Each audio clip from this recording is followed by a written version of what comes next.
Mitz. Written by Brooks Kohler, published 2013. This story is fiction. Similarities to any person living or deceased are coincidence. Dedicated to M. Chapter 1. The sunset made everything look warm, even Mitzi, the attractive 34-year-old from up the street who always seemed so cool. Alex was on the front porch, relaxed in a chair in nothing more than a t-shirt and knee-cut khakis when she came walking up the steps wearing a pink tank top, blue striped shorts, and smooth finished jump shoes, options that accentuated her perfect summer tan. It was a humid day, the type of day that rural America and grand southern authors had made famous. Everything was sticky. The air smelled sweet, like a fresh box of cereal. Pecker flies, tiny menacing flies, that swarmed dog genitalia circled over yards and dedicated annoying clumps. A constant hum of air conditioners and lawnmowers could be heard. Breathing was difficult, and the only people outside were those who had to be or were otherwise into some sick, twisted, masochistic ritual of intense sweating. "You up for a walk?" asked Mitzi. "Let it cool down first," Alex replied. Mitzi grinned and sighed.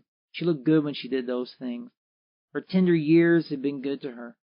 She was slim, petite, and athletic. She jogged every morning and walked every evening, which was more than could be said for their neighbors. Small-town American life is predictable life. It is repetitious. What competitive spirit one brings into the world is left behind in adolescence. Alex was aware of this, and so too was Mitzi. Neither claimed Tennessee a godsend state, nor did they cherish books about nostalgia. All either of them wanted was a simple place to get on with living, dying, or both, and the town of Stugo offered that. "I'm going to get some water," said Mitzi. "Help yourself," replied Alex. Mitzi entered the home, and Alex smiled. He liked it when she did those things she simply did. They registered as a kind of like in his head, a way of telling him he was not just another divorcee in his early 50s with graying hair who enjoyed sitting on his porch, but he was somebody that mattered, somebody worth spending time with, and somebody she trusted. Alex was enjoying the thought when Mitzi returned. She stepped out onto the porch with Vibrance, a glass of water, and a moist towel that she handed to Alex. He gladly accepted the towel and started to dab it against his dewy brow.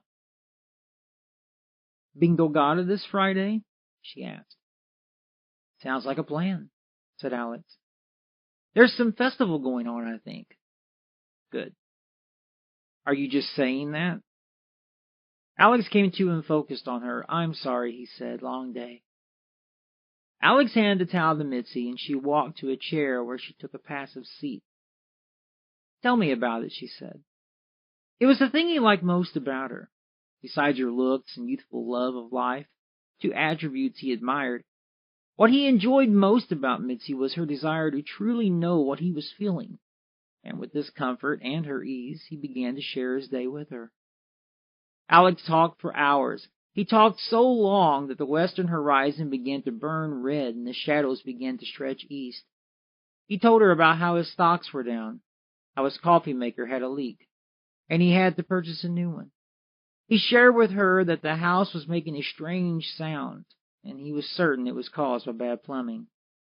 The sound, he described, would begin with a knock that would lead to a bang and crescendo to a gurgle. He wanted to call a plumber, but dreaded the answer. He talked about the news, the weather, and finally slipped something in about Nora.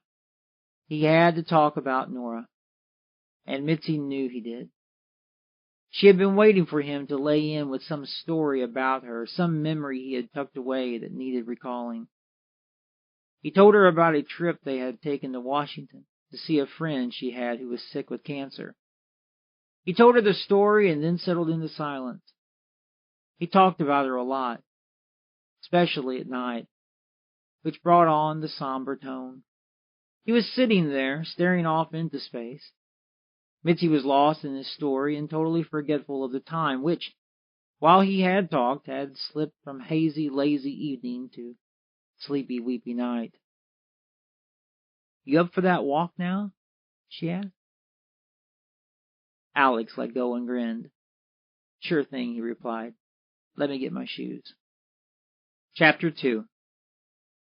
It was much cooler when Alex and Mitzi hit the pavement for their evening walk, but there was still a thick, humid blanket draped over the town, which made walking like wading through an unseen fog. Mitzi had grabbed a glass of ice water from the house, and the two friends shared it as they ventured out. The goal was to complete a circle through what the locals called the fruit section, because before being converted into a residential district, it had been an orchard, and the streets had since been given names like Orange, Cherry, Apple, and Plum.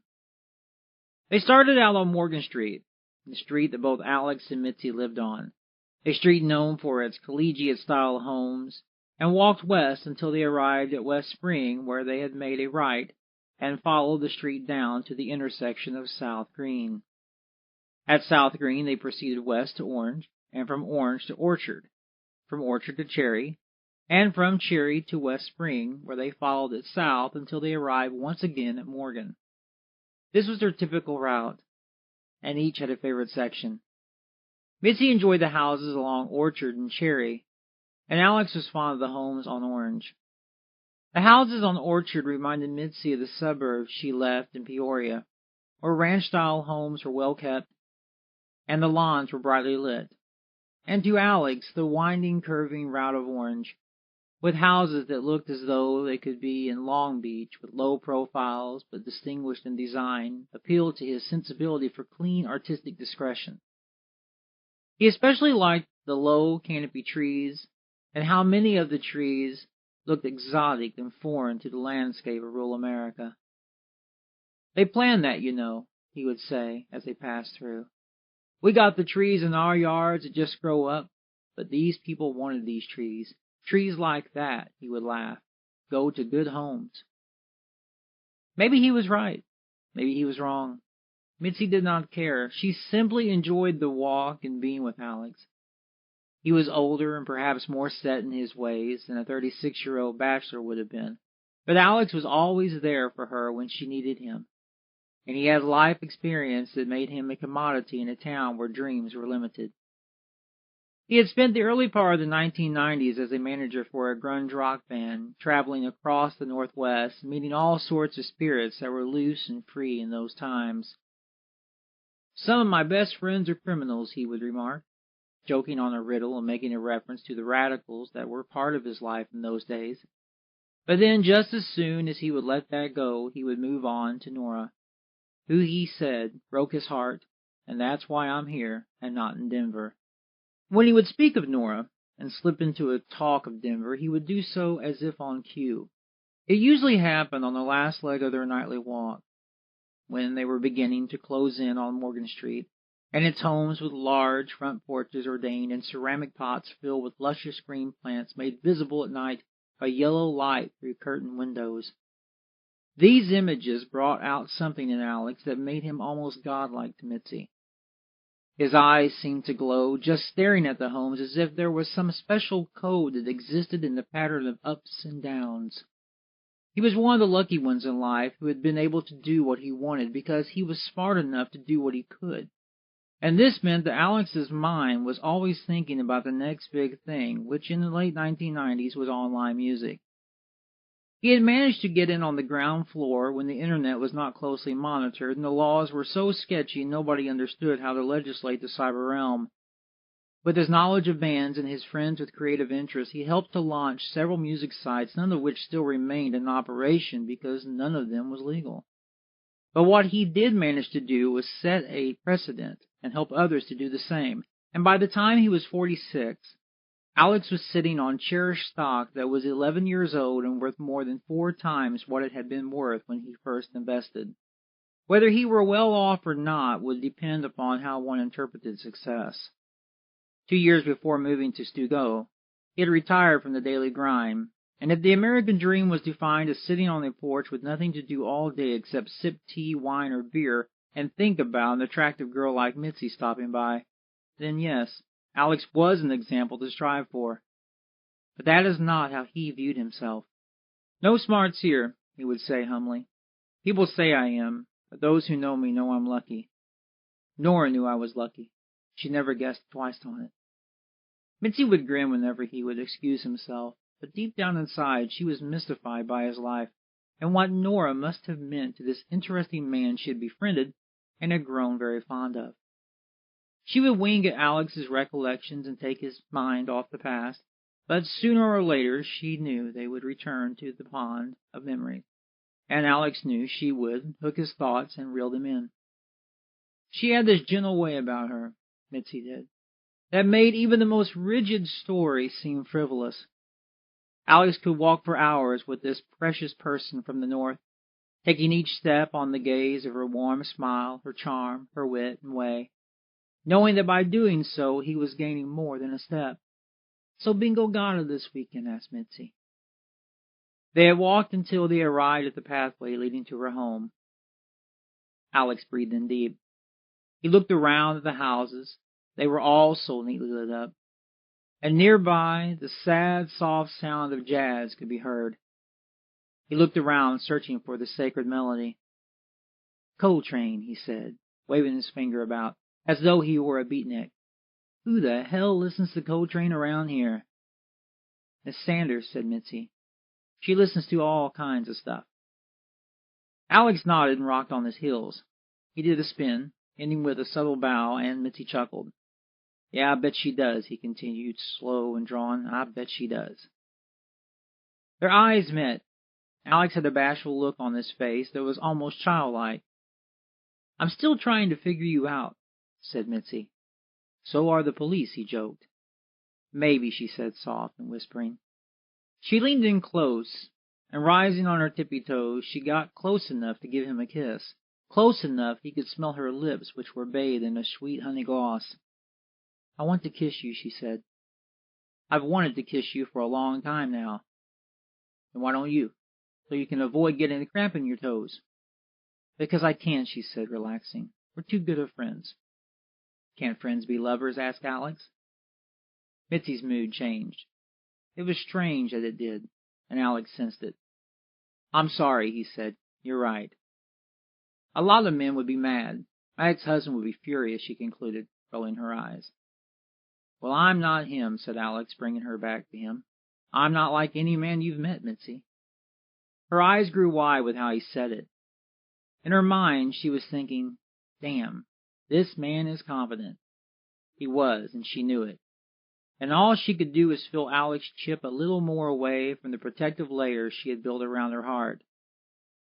So bingo gata this Friday, she asked again, one more time before calling it a night. Bingo gata, affirmed Alex, with a grin. Good. Then we will have some fun and some wine. She opened her arms, pulled him in with a smile, and wrapping him tightly, she hugged him, until she felt her heart give way. Good night, Alex, she said softly. Good night, Mitzi. She let him go and started to walk away toward the house, but before getting too far, she turned abruptly and hurried back to him. Taking him by surprise, she wrapped her arms around him one more time. I'm happy to have you in my life, she said. Me too, replied Alex. Me too. Chapter 3.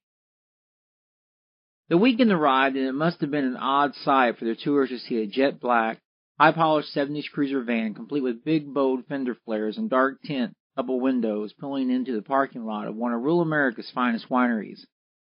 But when Alex wanted to, he could put on a show. For the outing to Bingo Gata, he wore his usual khaki shorts and loafers, but his shirt was a red Hawaiian, and on his head was something that looked like a cross between a sombrero and a cowboy hat. Take that off, said Mitzi, reaching for it. No, replied Alex in a low, gruff voice. They were standing outside the van. In the west, the sun was going down, but the humidity and shadows still lingered. Muffled music from a live band could be heard, echoing, and people were standing around, smoking cigarettes and sipping wine. Alex was second-guessing his choice of clothing. In the stagnant heat, he was beginning to ripen. He sniffed his armpits and fanned himself, pinching the fabric of his shirt and working it like a pump. You're really going to wear that thing? Asked Mitzi, nodding to the hat. I am. Mitzi sighed and started to walk. Why do I put up with you, Alex? Because I'm not boring, Mitz, he said, with a smirk. All these people are more boring than me. Just look at them. They reek of boring. You reek of Old Spice and lemon. That be the bloody bull, my dear. More like bloody bullshit, replied Mitzi. Alex chuckled. He leaned in and whispered, People are staring. They're staring at you, she replied, giving him a playful slap. You look like you just walked off the set of Magnum P.I. Uh-huh, he said. Let's mingle. The atmosphere at Bingo Gata was always inviting. This is why Mitzi liked it. It made her feel connected to her father, a man who enjoyed traveling and enjoying the fine things life had to offer. The visitors to Bingo Gata were the same outgoing, energetic types from Chicago, New York, and faraway places that seemed a million miles from real America. The winery itself was a large, brown, earth-style dwelling that reminded one of a ski resort lodge, and built around it were small cabins that could be rented for the pleasure of touring the backdrop of hazy, rolling hills.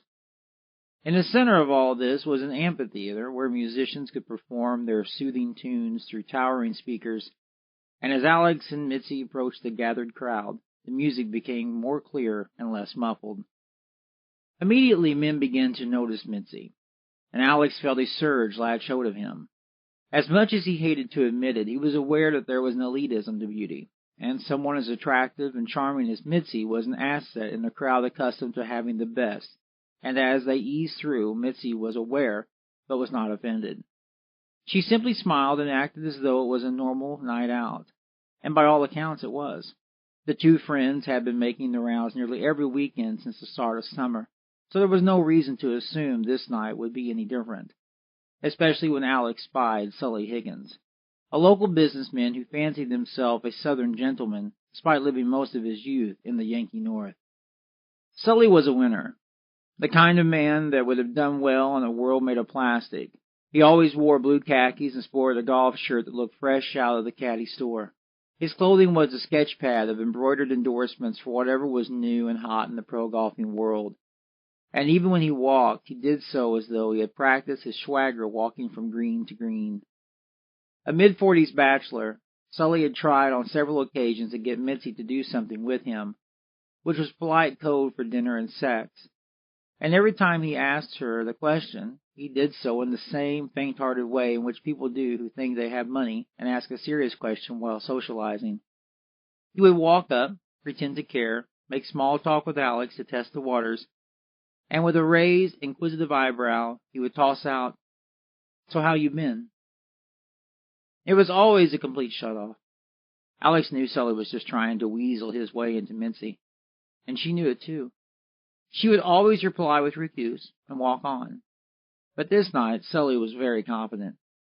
He approached with a special someone at his side, a very attractive female who was new and appearing to hug his desperate hip. Holy shit, said Alex. Making haste, the two were cornered. And how long have you been here? Asked Sully, proud and smug.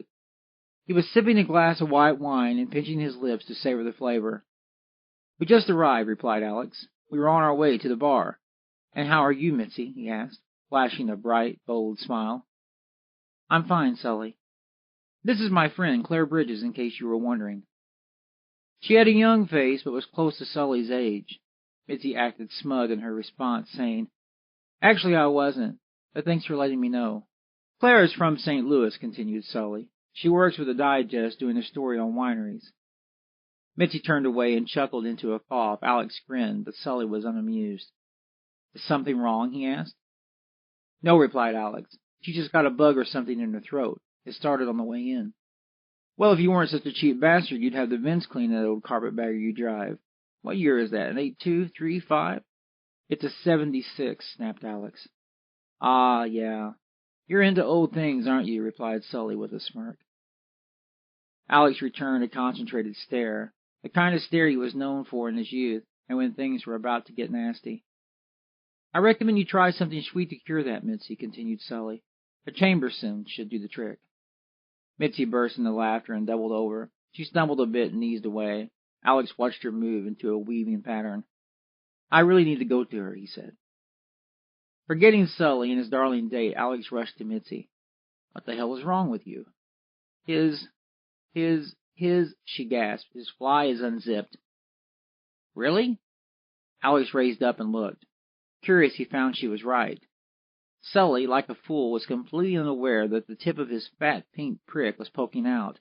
"Jesus!" exclaimed Alex. "It's like a beacon against that blue." He turned to Mitzi, who was still trying to deal with it. She was hunched over, fighting for composure. "I wonder," continued Alex in a very cool tone, "if the head is just kind of holding itself there." "Gross," commented Mitzi. "TMI, TMI." She gave the signal to stop. "It's just a thought," said Alex. Mitzi recovered and raised up. She wiped joyful tears from her eyes. "Someone needs to tell him," she said. "I'm sure they will after they get their kicks." Alex began to gently massage her back. Mitzi continued to laugh, but as he rubbed, she moved away from what was left of the moment and composed. Straightening, she prepared herself for prepping by running the tips of her fingers through her hair and sliding them behind her ears. Without a word, she turned and looked toward the crowd. "Maybe the Chamberson would be nice," said Mitzi. With a calm that took hold, she reached for his hand. She looked into his tired, gentle, sun-haggard eyes and smiled. Then, with a finger-to-finger tug, she led him in. Chapter 4. Alex knew he had fallen in love with Mitzi, and he knew that she cared for him too. But just how much was a mystery. He was old enough to know the signs of love, but also wise enough to know they could be misread.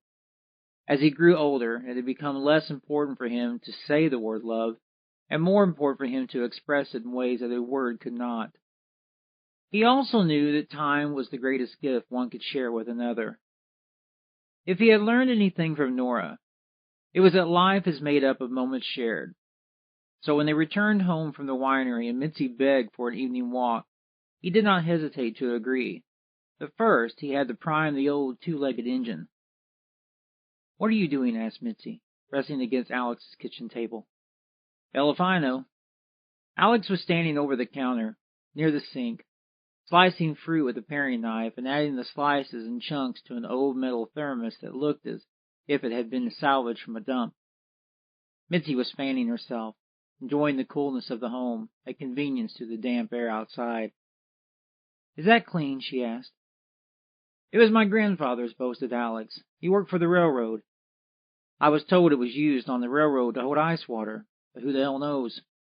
Why don't you put on something we can groove to? There's some Don Wilkerson in the jukebox." Mitzi heeded Alex's suggestion and scooted away from the table. She sauntered out of the kitchen into the brightly lit living room, a place decorated in plush red furniture, dark woods, and walls that were milk white. Alex enjoyed the cabin condo look. The interior of his house had the feel of money mixed with witty European craftsmanship, the kind of dressing that an old pub owner would have been proud to see. Everything was kept neatly in its own place. The flat-panel television mounted to the relative wall was serviced by a single remote that rested on an executive plate, that in turn rested on an earth-burned coffee table that had legs that snuggled into a deep shag rug that mimicked a type of fur. On the coffee table there were magazines about investing and adventure, and a scan of the nearby bookshelves would have revealed more of the same in the way of hardbacks and softbound. The floor was original mahogany, sanded down to a dull finish, and unless a rug covered the planks, it spread out through the entire house. This meant everything always felt the same, always connected, always balanced and even. From the bedroom to the kitchen, the floor never changed, and when it did, it was temporary. A rug could be replaced easily, and Alex had a simple philosophy about floors. As long as you could walk on them in your shoes, you were doing something right. A lot of time was wasted in taking off shoes in their homes, and Alex had grown to respect time. Once he had put in just the right amount of whatever, he stepped away from the counter and walked over to a small liquor cabinet that, like the thermos, looked as though it had been salvaged from a past of misspent recreation. With a skeptical eye, Mitzi returned and watched him gain a large bottle of vodka. "No way, Alex," she said, raising her voice. "You're not adding that. It's called yucca, my dear, but I think the local heathens refer to it as swamp juice. We made it in my youth to get bent." "Yeah, and look at you now, all crooked. I'm not drinking that." "Then you don't have to. This Congress believes in choice." Alex grinned and poured the vodka into the thermos. The fruit in the bottom floated to the top, and he leaned over, sniffing. "Ah, now that brings back memories," he said, with a wink. "Does it bring back brain cells?" asked Mitzi, stepping forward and peeking into the thermos. She squinted and jerked. "Christ, Alex, that smells awful." Alex continued to grin. He walked back to the liquor cabinet, waving his finger in the air, and he returned with a bottle of Everclear, a white concoction that the brave consume when they are desperate. "You know," he said, unscrewing the lid, "you can't get this solid proof in California. Too damn strong for those libs." "And there's a reason for that. It's like moonshine. Come on, Alex. It'll give a person a heart attack." "Well, I'm not a doctor, and you may be right.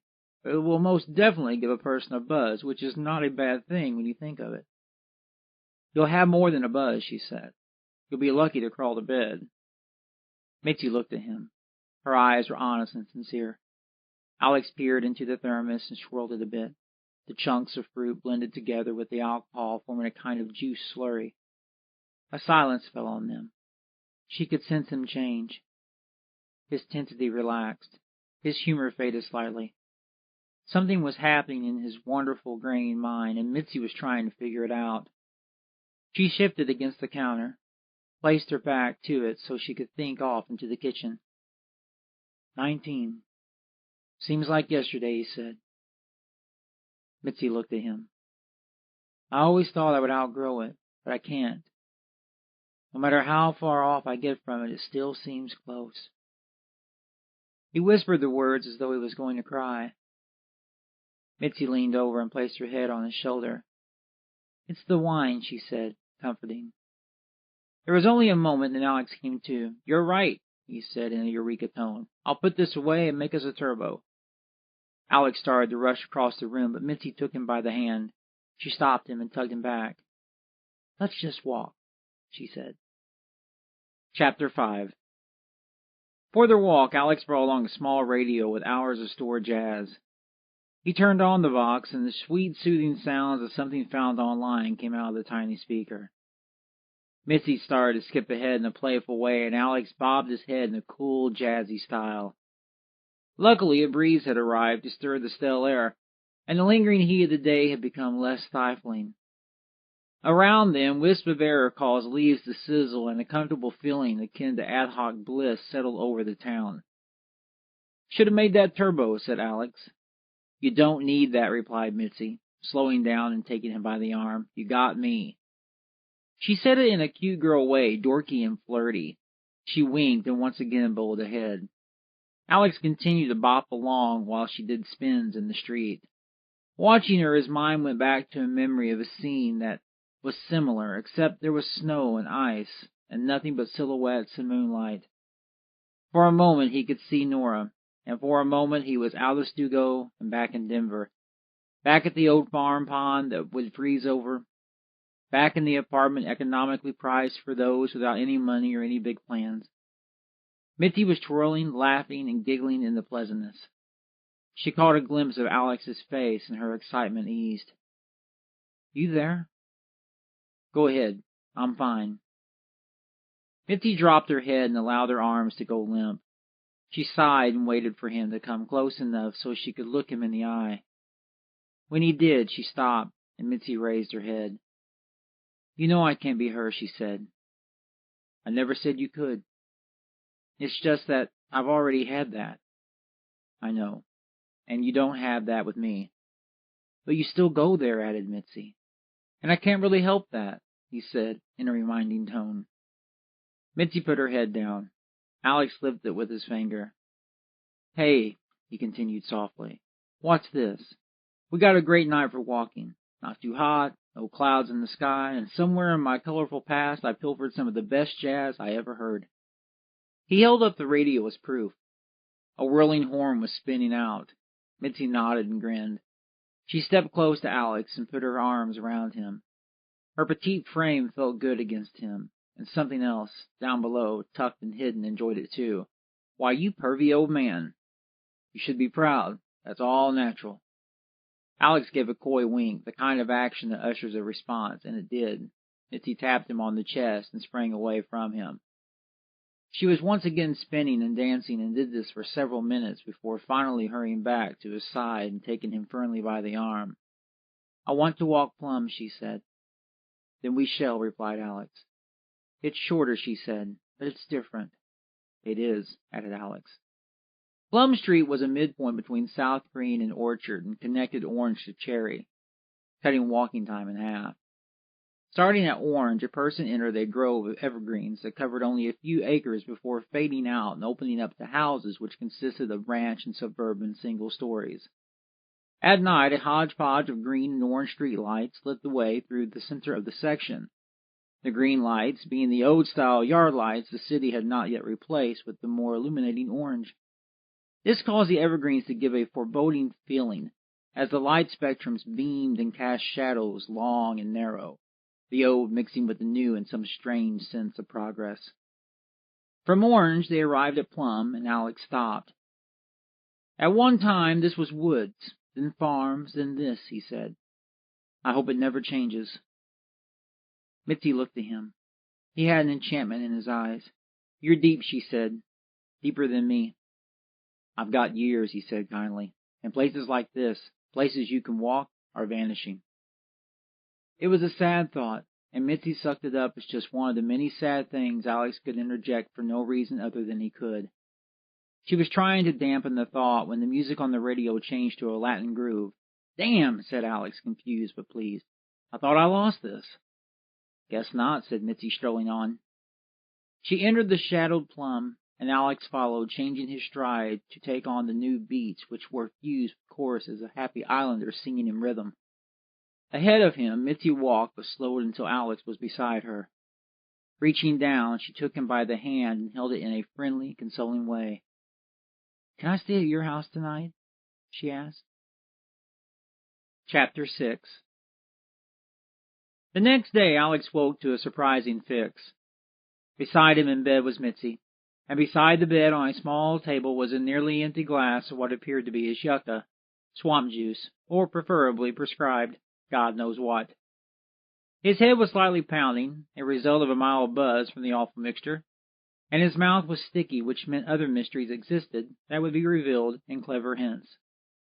Mitzi, unaware she was a surprise, was sound asleep. Her smooth back, tan and gracious, flat and exposed, was shrouded by a sheet from the waist down, and the profile of her face was resting tenderly in the pillow. Damn, she's young, thought Alex. What's she want with an old bastard like me? He looked lovingly at her closed eyes, her smooth cheeks, her tiny ears that pinned back finger-tuck things.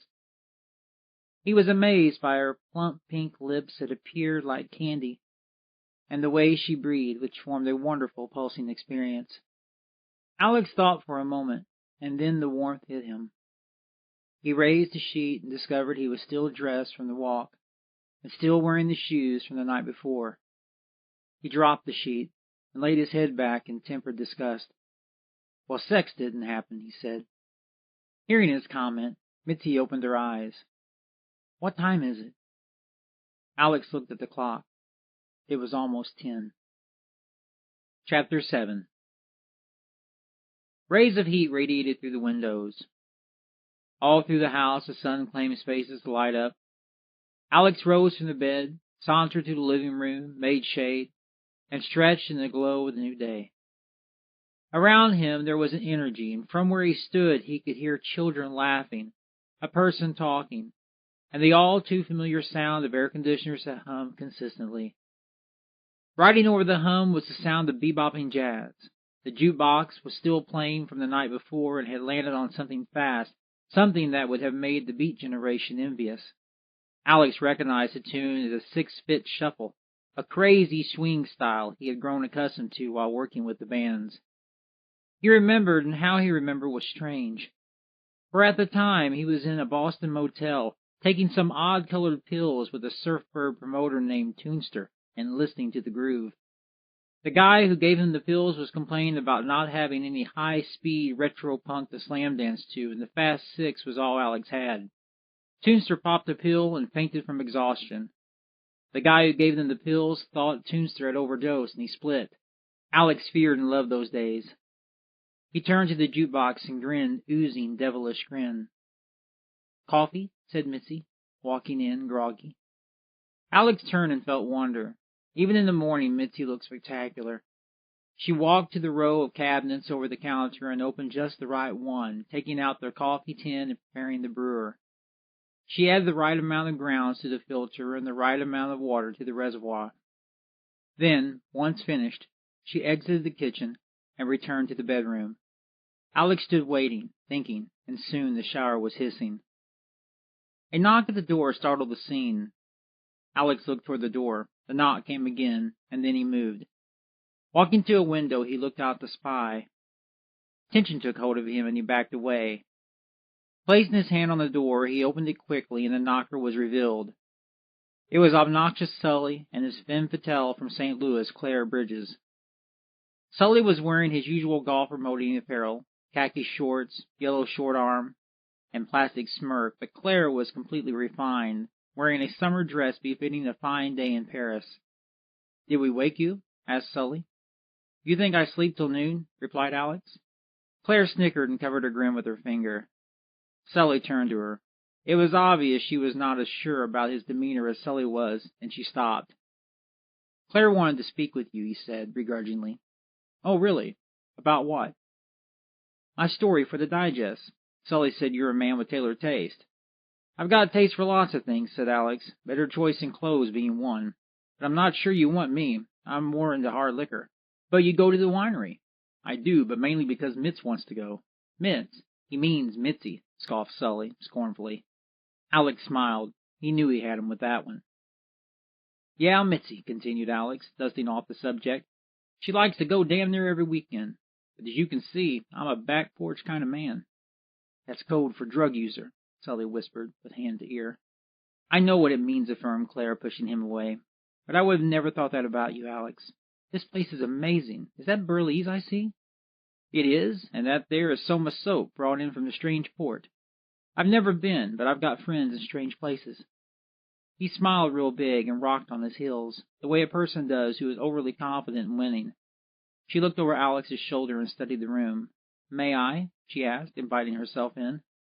Alex backed up and Claire entered the living room. She admired it all and smiled. "I never thought a place like this would exist way down here." "There are some nice homes around here," commented Alex.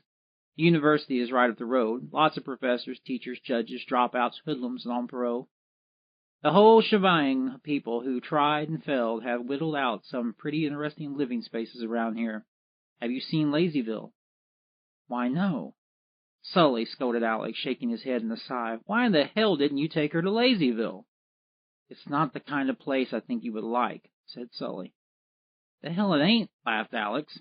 "That's where all the cool shops are." Alex winked. "Yes, well," said Claire, breaking the argument. "I'll have to do that." "Alex, do you have any conditioner?" Mitzi strode into the room wearing nothing but a towel. Stunned, she froze. "Why didn't you tell me that Sully and his friend were here?" "They just showed up." "Don't let us bother you," said Claire. "Happens to me all the time." "People show up while you shower?" questioned Mitzi. "That happens all the time?" Claire grinned the grin of stupid. Mitzi rolled her eyes and turned to Alex. "It's in the drawer beneath the sink," he said.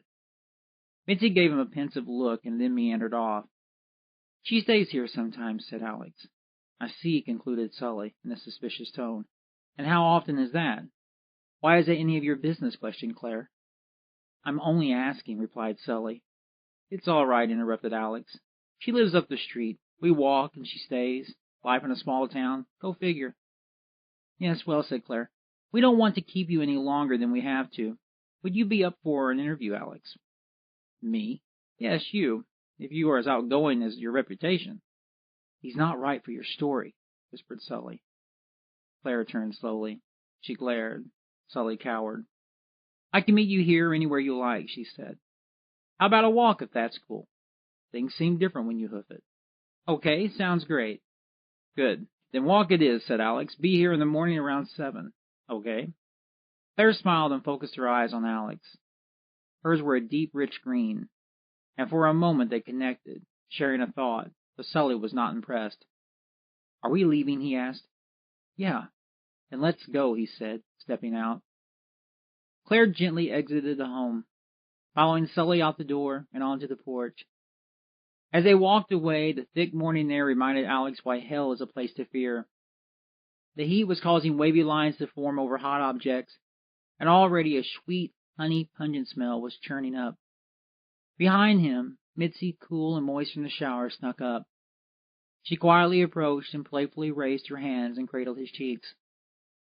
Startled, Alex flinched, spun around, and gasped for air. But then, just as soon as he did, he burst into laughter, and wrapping her in his arms, he pulled her close, where she was snug and warm. Chapter 8. Mitzi curled up on the couch with a cup of coffee dulled down with creamer and milk. Alex entered the room, a cup of honest dark roast in one hand, a bottle of B&B in the other. "Ever had a black monk?" he asked, pausing and teetering as if he were on a stage. "Can't say that I have," replied Mitzi, tucking her legs and taking a sip. "It's the simplest drink in the world. Watch." Alex poured the B&B into the cup. Mitzi's eyes dimmed to sarcasm. "You are a man of many talents, Sir Alex. Did you know Benedictine was created in France in the 1600s as a cure for malaria? Necessity is the mother of invention." "That and boredom," said Alex, tipping to a sip. "Does it work?" asked Mitzi. Alex flirted back. "For a buzz, yes. To stave off sweating death, I'm not sure. The book does not go that far, but it would be worth checking into." He walked over, carefully holding the cup and bottle as though he were a balance, and plopped down beside her, nearly sitting on her legs and causing her to forcefully tuck even tighter. "I'm going for a walk with that Claire Bridges," he announced. Mitzi revived. "When?" "Tomorrow morning. She wants to do a story on me. Thinks it will be good for the digest." "How fitting. That golfing son of a bitch Sully told her that I was a man with tailored taste. Can you believe that?" "No, not really," replied Mitzi, sitting up. "I can't believe it all. Sonny hates you." "Your honesty is refreshing, Mitz. I need someone to write a letter to Congress. Would you be up for it?" Mitzi scooted off the couch and walked to the kitchen. She left Alex alone on the couch for a few minutes. He sat there, sipping his tuning tonic. He could tell it bothered her, the walk with Claire. But he had learned to not say anything when a female was angry. Waiting was best. "How can you just sit there?" asked Mitzi, rushing back in. "Because it's my house and my couch." "Stop being a smartass. I'm serious. Why are you going with that woman?" "Because she wants to do a story, and I thought it would be fun." "Fun?" "Yeah. And I'm not fun?" Alex prepared to speak, but wisdom took hold as a whisper in his ear, telling him to smile and say his words in a clever, twisting way. "You are more than fun, Mitz. You are a blessing." "Are you being condescending?" she asked. "No." "Why are you being condescending, Alex?" "I'm not," he replied. "I'm just sitting here, enjoying my medication, and you're thinking things that aren't true." Mitzi stormed away. She vanished into the bedroom, leaving Alex to sip and think. Moments later she returned, opened the front door, and left without saying a word. After a few seconds of contemplation, Alex rose from the couch and stepped out onto the porch to inspect. She was gone. Chapter 9. The day progressed with no sign of Mitzi. Calls fell and stiff drinks replaced replies. In true Alex fashion, he spent most of the retired day on the front porch, fanning the heat, sifting the liver, softening the kidneys, and sipping the salt from his sweat. Why not get drunk, he thought, and he did. The steamy day had started with the bloody monks, but by boiling afternoon, liftoff had been achieved on Moonrakers. By desperate sunset, Alex was cruising ethereal dreams on Yucca, the gut-wrenching hellfire mixture he had made and dreaded. It numbed the face and caused the hours to drag, but above all else it made drinking a boring, dismal chore whereby one would have to pace himself on bitter fruit flavors that would have been appalling given any other ritual. To help him ease into his transition from wide-eyed and bushy-tailed to dim twilight, he had made tiny sandwiches, loaded with carbs and spicy meat. Occasionally he ventured inside to enjoy the success of a building buzz, but as the day progressed, the want for food became less, and the need for drink became more. Propped on the porch with quick stick jazz pushing out of the jukebox, and his skin a shiny edge, Alex peeked right as the sun was going down. Somewhere in his poisoned mind he heard a voice. It was the voice of reason. It was the voice of planning. It was the voice that one hears in prison when days, weeks, and years are to be counted down, and one begins to ledger the things he would do if he was free. Alex was hearing the voice because he had reached his limit. He was at the spot where a person either pukes or passes out. He watched the world around him nauseate into a churning blur, and without knowing it, he sobered in darkness. Chapter 10. "Alex?" Heavy heat plucked at his eyes while the staff gestures pried back the haze of after hours. Alex? Burns of sour clung to his tongue. A dry, tender cough had lodged in his throat. Alex? Her figure stood before him, swaying around his neck. Working as a weight around his neck, checking, examining, and calling his name in an insistent tone. Alex? What? He came to, somewhat angered, and moved his lathered lips. What do you want? Are you okay? A passerby on the sidewalk walked, amused but concerned. Claire was leaning into him, her red summer dress hinting at her curves. Alex was a groggy stone in the chair, his limp body contorted. His clammy skin was spreading a ripe perfume. He opened his eyes enough to take in the dewy morning light and absorb what had transpired. I'm on the porch, they ascertained. Yes, you are. Alex closed his eyes. Claire, dumbfounded, straightened up. Her dress stiffened into a tube around her legs. The only curve she had became subtle cues. She looked inquisitively at the mess he had made. Half-eaten crumb sandwiches and glasses of odd shapes soiled with greasy fingerprint patterns remained on a small wicker table next to his chair. Hearing jazz, she turned her attention toward the house and bit her lip in hesitation. I'm not sleeping, he said. She looked at him and stepped back. It's the damn yucca, he said, clearing his throat and stretching. Does it every time. Again he settled and started to snooze. Claire knelt down. She snapped her fingers, but he was out.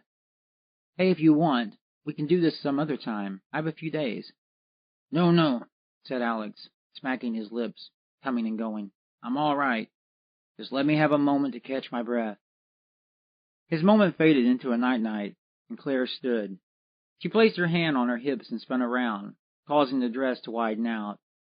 She stood there, looking at the street and the homes with their nice, cozy yards and well-kept facades. A few people milled about, and a man was pushing a lawnmower. The lawnmower began to growl, and Alex opened one eye, which he groomed with disdain. Isn't there church today? He asked. I could have sworn this was Bible-thumping land. What house do you worship at? Joked Claire. I'll drive you. I asked that to be a cynic. It is Sunday. Why isn't that man in church? Perhaps he is a demon, replied Claire, sent to torment you. That would make more sense, said Alex in a low, depressive tone. All anyone does around here is mow. These bastards live to mow. They'll be mowing in their graves. Well, at least they'll be doing something. What will you be doing, Alex? He opened one eye and cursed with it, sleeping. Jerking his body in a harsh, spastic way as though he was kicking off bed sheets, he rose from his chair, turned abruptly, and walked into the house. Claire followed him inside, and instantly the cool of the air conditioner embraced her. She sighed and was pleased, but Alex rushed around the corner and then came back out in a frantic haste. The air conditioner outside stopped humming, and there was an immediate noticeable difference as the house began to broil and flex in the natural sauna that southern summers generate. Too cold, he said, walking toward the bedroom. The humidity does it. Makes everything colder. Claire watched him exit through a door. She stood bewildered but focused. Moments later, Alex re-entered the room, missing his shirt, and proceeded on to the kitchen. For an older man, thought Claire, he looked average. Peppered chest hairs, a few spots, and a gut that was flat but not defined. Vaguely, he had the body of a man who had traveled, a man who could surf and look good in a suit, though she doubted he would approve of her summation. There was definitely a mystique about Alex, and Claire could not help but peek around and watch him work. I'll be a bit, he said, preparing coffee. Take your time. He was not aware that she was admiring him. Even when he turned to catch her off guard, his mind was so off from future drink he did not put two and two together when she tried to conceal her fascination. He simply gave a dull expression and finished with the kitchen. I'll take a shower, he said, hustling out. Coffee's Arabica, creamer stuff in the fridge. Help yourself. Chapter 11. Had Alex not gotten ill the night before and been ready when Claire arrived, the walk would have been nearly finished, or at least nearing the end with a stop for a cool drink. But as it was, they left the house close to 10, and already there was so much humidity in the air that nothing seemed sacred, not shirts, not shorts, not pants, not anything. If he could have gotten away with it, Alex would have stripped down naked, jumped his neighbor's fence, and stolen a swim. But he tried to remain a gentleman, despite his simmering temper. He tried his best to pretend he was fine, and to do so he was aided by a glass of ice water and a brown woven gardener's hat.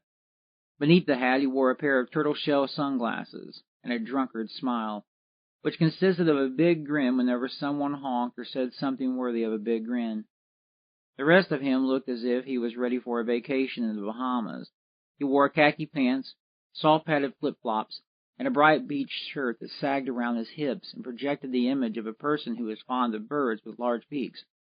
They were a fitting pair, Claire in her red summer dress and Alex in his hodgepodge of lazy attire, but they were out of place for a town as small as Stugo, where the best jobs were working for the government or at the nearby quarry. To the world of the Heartland damned working person, they looked like tourists or snobs, venturers from Chicago or the like who came to town to sip and snip at the wineries, get one with nature, pose for pics, and cruise the back roads in cars that cost more than most rural homes while they prepared stories to share with family and friends in digital life.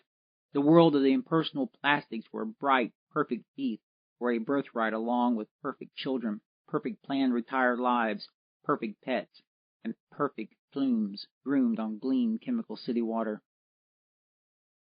Alex felt no special allegiance to Segoe. He never took an oath or joined a club. He felt no allegiance to visitors like Claire, nor did he uphold the anthropological pursuit that people like her vainly tried to express. All he felt was a slight throb around the eyes, and Claire was sure he was going to faint. "We should go back," she said. "No, don't be silly. I'm fine.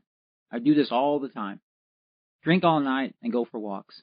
"Bums do it," he said. "Yeah, but they don't have a choice." "Do I?" he questioned. Claire chuckled at his riddle. There was a philosophical tone to Alex's wit that made her speculate he was not as dim as he liked to play. This caused her to form a friendly smirk and a coy way of taking in whatever he said. She had to wait a few seconds before moving to the next subject so she could convince herself that he was not only clever but also arrogant, the type of arrogant that fine experiences can cultivate.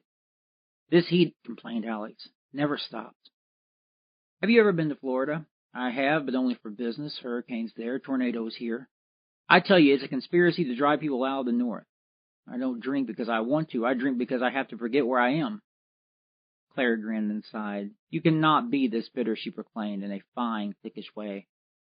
"You're too young."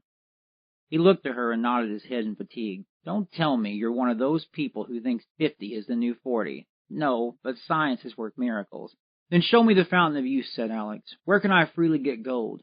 And what about that carburetor that gets limitless miles on a single tank?" Claire laughed and ridiculed his disposition. "But you choose this cozy town," she said, dragged on by his angst.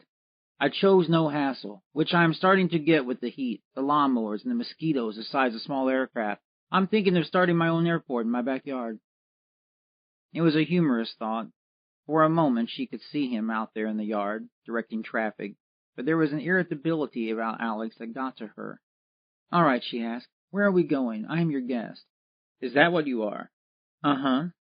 Well, I was thinking we would mosey on down the street here for some sarsaparilla and maybe stop by and see if that sheriff of ours has been able to keep the Negro boys in line."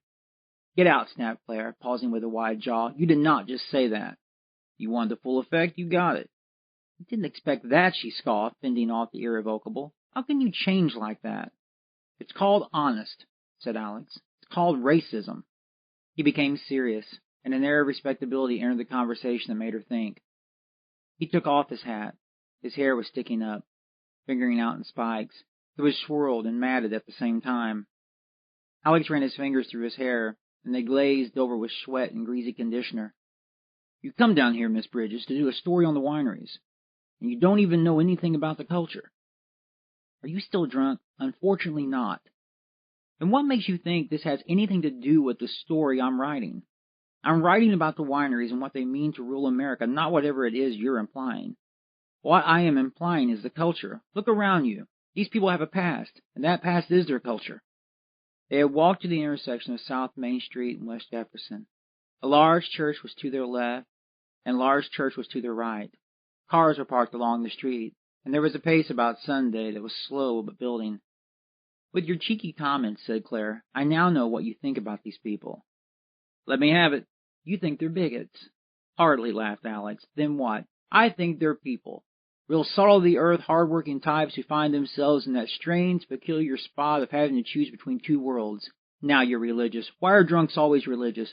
Because drunks are searching for something greater than themselves, he said harshly.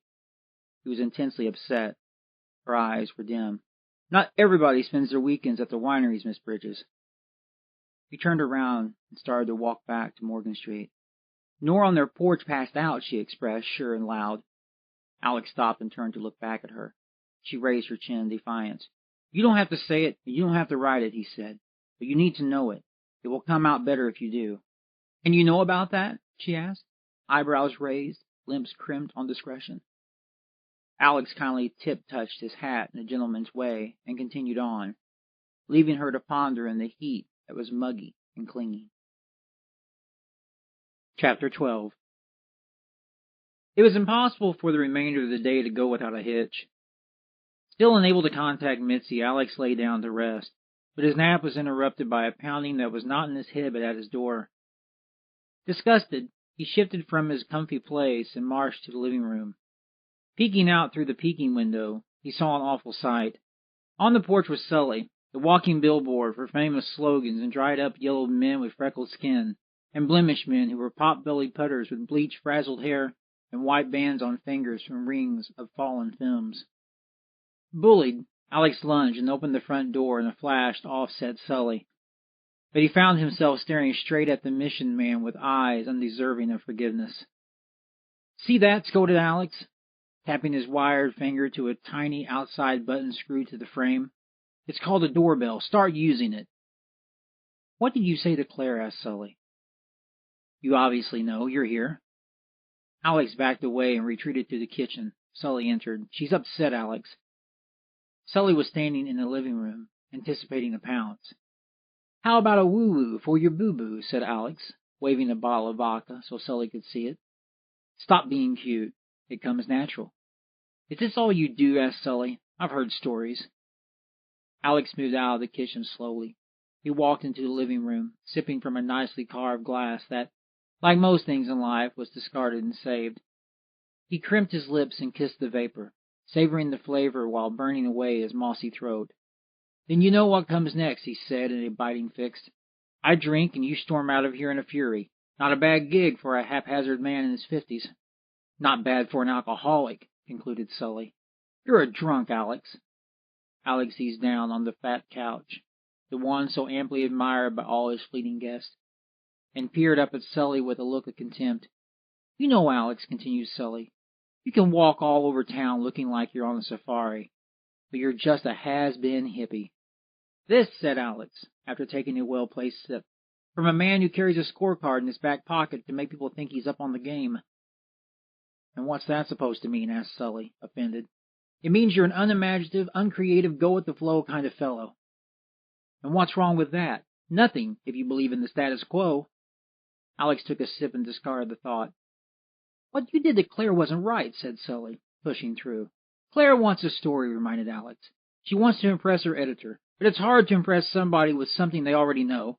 If I know St. Louis, and I do, she's writing for folks who think dog parks are a good use of taxpayer dollars. Sully grinned. He waned interest and smirked. Is it true you have friends in the porno business? The adult business? Yes. Does Mitzi know? She doesn't care, replied Alex. And why do you? Yes, but you have to admit, Alex, she probably does. I mean, what type of young, attractive woman would like that hanging over her head? I also have friends who are doctors, reclaimed Alex, who work on sick children, and some who can work on that shitty personality you have. Alex slammed his drink and stood. He held the glass at his waist, like a boastful politician hiding a speech. You know, Sully, he continued, calm and collected, I've put up with you smug, shit puritanical types all my life. You have only one way of seeing the world, and that's what you think is right. Well, a hell of a lot of good that has done. Alex walked into the kitchen, poured himself another drink, and re-entered, still speaking, still declaring, wars, unemployment, drought, and misery, that's all you know.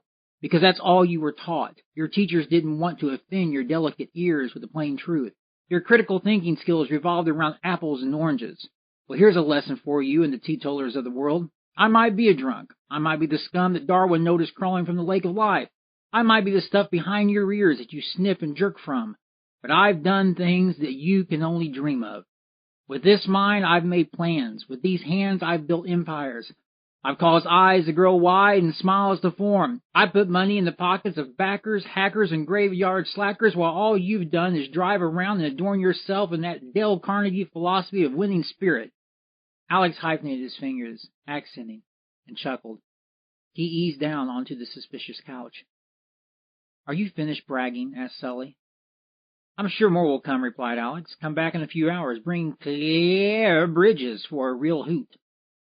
Alex waved his pointer finger in a boring, who cares sort of way and excused himself with the tilted glass. In the process, he took a long, smooth, poetic drink. Sully stared coldly but with confidence. What about Nora? Alex paused.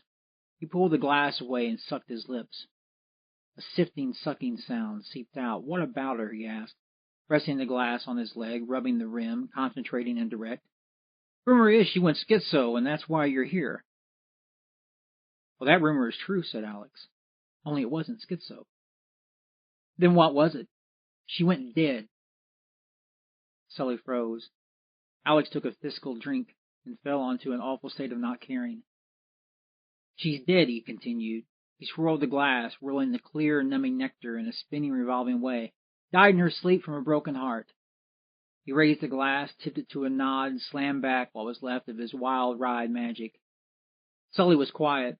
For the first time in a long time, he wanted to be. His rented soul could not believe it. Slowly he walked to the door and placed his hand on the knob, but instead of turning it, he just stood in the spot, thinking. Does that bother you? Asked Alex, noticing the weight. I didn't know, said Sully. And why should you? It's none of your business. Alex formed a special gaze. Sully shook it off, excusing himself from what he could not answer. Turning the knob, he opened the door, stepped out, and closed it softly behind him. Gone, a peace fell over the mesmerizing room as though some cool, snoozing breeze had blown through. It was not mystic, but good, a refreshing metaphysical taste of ever after a battle. A bead of sweat rolled down Alex's brow and mixed with a tear that was turning to salt in the folded crease. He grinned on a memory of Nora and whispered her name softly to the exposed nothing that surrounded him. Chapter 13. 25 years earlier. Cradling a white cup of hand-warming Joe, sleeping yawning Nora slipped through the tiny apartment so small it could serve as a proxy for a prison cell. Her petite, slinky figure looked gray and was illuminated by the morning light that was dulled through a heavy curtain behind the only window the room had to offer. She was nude, except for an oversized white t-shirt that covered her breast and hugged her slender hips. Her blonde Dutch bob cut was slicked down around her cheeks, and holding the cup to her lips, she blew softly across the brown, rippling surface. Alex, younger, more brazen, more bold, but more naive, pushed back the covers in the single bed used by the two, and watched her move across the room. The apartment was an efficiency with the living room and bedroom combined. The bathroom was at one end, and the kitchen was on the other. Life for them was sandwiched between a toilet and tapestry. Nora stopped at the edge of the bed. Her legs, once smooth but now stubbled, pressed against the cold metal frame that suspended creaking springs. Alex reached out to touch her, and she sipped the coffee in a daze. You going to call Pierce today? He asked. I called him yesterday and the day before. Nora was staring off at the dark wall. Alex relaxed. He ran his fingertips up and down her leg. Can I have some? He asked. She looked down at him, a peaceful look on her face. It'll be all right, he said. Yeah. Chapter 14. Back to present. A sudden jerk brought him back. Alex had landed in a Tasmer-style woolly chair that many had mistaken for no more than a sitting chair, and he was waking with a crooked neck from being propped up in a painful fashion. The dream, which had been real enough to make him continue reaching out long after Nora had vanished, had seemed to last only a few minutes. But when Alex came to, he found himself in a silent house that was aged by hours. What light remained outside was barely visible. What part of the day had made him scowl was tucked back into the box. The pink hue of sunset was replaced by a bluish gray that had made the evening seem cool, and the windows were glowing with ambient light from a world that was automated to wake up when everyone was preparing for night-night. Alex patted himself to make sure he was not still dreaming. But then he had the awful epiphany placed upon him, the same epiphany that Descartes had revealed to him while locked in the infamous stove some 4 centuries prior, when perhaps he had no way of knowing whether it was a dream or not. "Maybe I'm dead," he said, calmly, and to himself. "Maybe it is not so bad after all," he continued in conversation mode. "Maybe so," he concluded, "but I never planned to spend eternity in such a strange place as this." He took a fearful look around the room for others, ghosts in the corners and shadows, but none were seen. Convinced upon inspection, he stood up quickly, and the glass that had contained the yucca fell from his lap and ricocheted off the top of his foot. An intense pain latched hold of him, and he cursed the glass and hobbled on his leg, biting the burn, holding back the tide of profanity by clamping his mouth while bouncing his way to the kitchen. Arriving at the sink, the dim around him, he set the glass on the counter, and turning on the faucet, he began to splash his face. In the process, there was a knock at the door. He composed and listened. The knock came again. "Who is it?" "Guess." It was Mitz. If Alex had been born a dog, he would have begun wagging his tail. Pleased to have her stop by, he hurried to the door and opened it, leaving the water dripping. "I'm not dead," he said, in a moment of forgetting. "No, I don't think you are," she surmised, "but your face—" "Water," referenced Alex, "from the sink." He had an eager, childlike gaze about him. Mitzi coyly turned a cheek to him and gave him a darting, playful expression. "You been drinking?" "Most of the day." "Drunk?" "No, I don't think so." "You up for a walk?" Alex stepped back. He favored his foot and limped to the kitchen. Mitzi gasped and followed. "What's wrong?" "Glass fell on my foot." "Oh." Alex stopped at the sink, and using a dish rag, he wiped his face. Sounds of being tired transferred from his soul to the room. Tossing the rag down, he turned, and Mitzi was propped against the table. The moon should have been the light. She was nothing but a line of color wrapping around executed curves. For a moment, she reminded him of Nora, and he paused. "You got that look." "Had another dream," said Alex. "You need to stop drinking so much." "I would," he replied. "I'm afraid I'd stop dreaming." He walked to the table and placed his eyes on hers. He stood for a few moments, just peering deep into them. They were so wonderful, so vibrant, so full of everything he wanted. Mitzi darted and broke the spell. Alex shifted and exited the room. He flicked the light switch to the living room, and a beam of light sliced through the darkness as he swaggered away. "Where'd you go?" he asked. "Here, there," said Mitzi over her shoulder, remaining in the kitchen. A silence overtook the scene and pushed her out. She entered and stood in the living room, alone and waiting.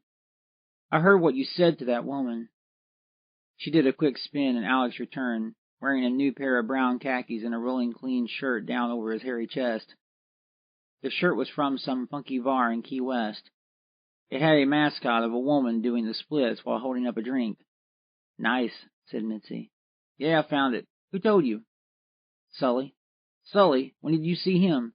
"He stopped by earlier. Told me all about it. Said he was going to talk to you about it." Alex shrugged and re-entered the kitchen. He opened the refrigerator, and taking out some ice cubes, he walked to the cabinet and removed a tall plastic cup, the kind that was cheap and not miss if left behind. "Want some water?" "No, thanks. I'll share yours." Alex grinned and dropped the cubes into the cup. Turning on the faucet, he filled the cup, and before taking a drink, he held it out to her for the first sip. Mitzi smiled and moved to the cup. She took it from his hand, and placing it to her lips, proceeded to take a long, quenching drink. Finished, she handed it back and wiped her mouth. "Sully was just here," he said. "I thought so," replied Mitzi. "A few hours ago," corrected Alex. "He brought up Nora." Mitzi put her head down, in a way that signaled she was hiding something. "Did you tell him about Nora?" It took a few, but then she looked at him. He wanted to know, said Mitzi, in a way that beckoned understanding. It was a long time ago. I guess he remembered. Alex shook his head and took a drink. Does it make you mad? Asked Mitzi. That you told him? No, not really. But Sully doesn't need to know that. People wonder about you, she said. I get asked. And the less they know, the better, he affirmed. Mitzi pushed off from the table, took a few steps, and spun around.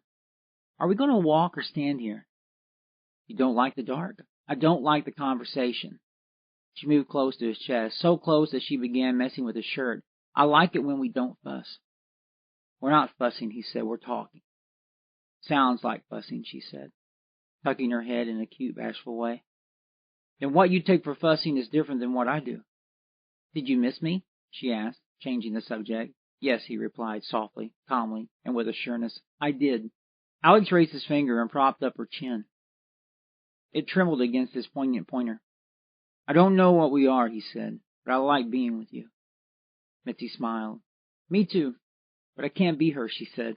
I'll never be her. You're right, he reminded, but you can be you, and that is what I want. She eased back slowly and moved toward the living room. Alex watched her glide away out of sight and into another zone. Standing, idling, his mind began to think back to the dream. Mitzi was really something to cherish, something to hold. He kept the thought, and turning on the faucet splashed a fresh stream of water into the cup. Mitzi, amused but anxious, poked her head around and looked at him. Today, she said, in a frustrated tone. It's night, he said. Night, day, it's all in how you look at it, she replied. Alex topped off the cup and scooted in her direction, sipping and passing it off to Mitzi as he hurried to the door. He paused before the exit and waved her through. Mitzi slipped out, and Alex closed the door. Chapter 15. Together, Alex and Mitzi ventured off, side by side through the humid, trailing air, and off into the orange glow of street lights and slick pavement that shine from moisture and being worn down by rolling rubber. Homes around them had yellow beacons of light showing from them. The windows of the homes were rectangle previews of life being spent. As they walked, sneaky peaks revealed flickering televisions and shadows of entities. Dogs barked, off somewhere, amplified by the enduring silence of Sunday, and Mitzi was convinced a different route should be taken. Jerking a right from her usual left, she started away from Morgan Street on toward West High Street, and then south to Main, where she made a left and continued traveling. Up Main she went. Alex struggled to keep up. The ice water in his de facto cup was jostling about. The cubes were changing shape from square to round. Mitzi was moving at a frantic pace, and with each step she took, she smiled and grinned. Can you keep up, old man? She asked. Alex was panting. He was fighting to survive the heat and hell that was the Sunday sidewalk of Stugo's summer bliss. I need you to slow down, he said.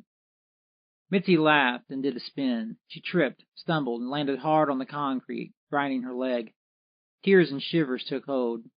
Tight grips seized her mind as she began the agonizing realization that she had caused severe damage to her sassy skin.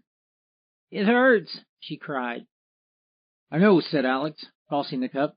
Here. Leaning down, he braced her arm around his neck and gently lifted. Alex, she begged, let's go home. Ouch, ouch, ouch, she winced, limping up. My God, it hurts. She started to chuckle, the way a person does when the obvious is absurd. Haggard, Alex helped her down the sidewalk. We must look like a sight, she said. I'm going to be sick, said Alex. You and me, walking like this? I'm sick. What? Sick. They were outside the broad library, a Stugo landmark, ready to turn onto West High Street when Alex gave her the news. Easing her down onto the ancient steps, the word sick kept coming from his crusty lips. Mitzi was frightened slightly, but calm that a great change had occurred. With her secure, Alex left and hurried off to the shadowed walls of the library, where he buried his face in a bristly shrub that helped to hide a sign that read, No Skateboarding. Mitzi was in pain, but could not help to defeat a chuckle. Alex groaned and coughed. Disgusting sounds gurgled from his gut, and Mitzi fanned away the heat and the stench that was foreboding. Are you all right? She asked. It was that yucca, he slurred. rising up from the bristles, sucking back the dripping saliva. That hellish concoction has a tendency to do this. Then why do you drink it? Because it also has the high-powered tendency to get one seriously intoxicated. He crawled back to her and lay down, dousing his head against an exposed root. You don't have to waste precious, valuable minutes like you have to with inferior drink. All that to get a hangover, questioned Mitzi. To enjoy one, he whispered. You learn things from regrets. Philosophical time had fallen on them. Alex closed his eyes. Remembering something that he had tucked away, Mitzi, still in pain, nudged him. Get me home, you pitiful thing, you. Alex rolled over and elbowed his way up. Grunting, he rose to a position where he resembled a prairie dog taking a curious peek at the world. Silence slapped him. He froze for a moment. Mitzi stared up at him, her wonderful eyes pulling in the ambient light like the mirror in a Newtonian scope. On his knees in the sacred spot, with her in such dazzle, Alex viewed up and down Main Street. Nothing could be seen. All the souls are in church, he said. Good place for them, said Mitzi. You should consider the same. Yeah, he growled with the vesper spit. Well, that would be good and all, he concurred, pushing himself up and gaining his footing. But first I have to remember where I put it. Alex reached down for her. She took his hand and he yanked her up. She flew up and collapsed against his figure, her weight pressing against him. Hell of a place to dance, she said, amused at rubbing the pain. We have no music. We'll make our own, said Alex. The downtrodden have always improvised. Mitzi grinned. Her eyes became coy. I heard too much to laugh very loud, she said, but no, I am in here. She referenced to her noggin by tapping her finger to her forehead. Yes, surmised Alex. Let's get you home. Chapter 16. Back up West High Street they went, merging left onto Morgan where they walked past Alex's house as they continued straight to Mitzi's near West Spring. Alex had anchored Mitzi to his shoulder. To make the slow creep forward enduring, he distracted her with a rattling story about a trip he and Nora had taken to Pike's Peak. I was going through my Kerouac phase, said Alex. This was in the 80s when cocaine was big and I fancied myself a new age hipster. I purchased a Studebaker thinking it would be fun. Well, he said, pausing, that was a horrible mistake. Poor pitiful pink. The name I gave it because it was a Bologna pink. Rolled like hell. My leg ached for nearly 2 weeks because of the clutch being so hard to press down, and it broke down on us. We had to walk 5 miles in the rain before anybody stopped to pick us up. Mitzi was trying to listen. She grinned, but her leg was on fire. You can't even imagine how bad my leg feels, she said. Alex shifted to get a look. There was so much blood. It glistened in the streetlights like black ice made known by an accident. Mitzi caught his examination. It's bad, isn't it? I've seen worse.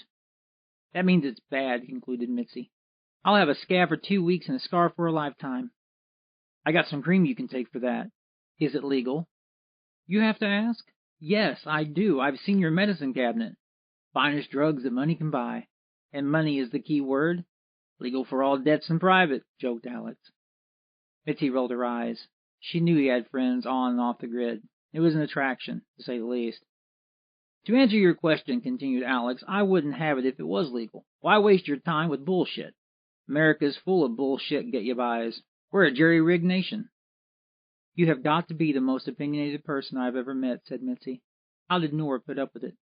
The question took him back to Nora frantically running around the dim apartment, searching for a piece of paper. In his tired mind, it played out like a tape loop. Nora sifting through papers, an unlit cigarette dangling from her lips, her hair a mess, her shirt stained with reds and yellows. Alex? He jerked and focused. They were still moving, lumping it down the street, but it felt as though they had stopped or slowed to a passive state. You still with me? Asked Mitzi. Alex grappled his emotion. It was fighting him. I'm fine, he said soft. I just get to thinking. Inside, it made her nervous and cautious. The thoughts were coming more often, more than they had when they had first met. Then, Alex was somber, drinking and pretending things were all right, but people break down when they become comfortable with their surroundings.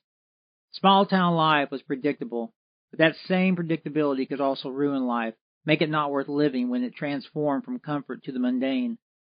Boredom, unbroken, is a killer. At that thought, Mitzi squeezed Alex. He was like a whirlwind that a person chases, except it is not the wind they capture, but instead the floating leaves. She wanted to hold him forever, but there were things keeping her from it. She felt those things in the way his body would tremble and warm. Alex had a smell about him, sweet and sugary, honey and nectar, fermenting memory saturated in forgetting booze.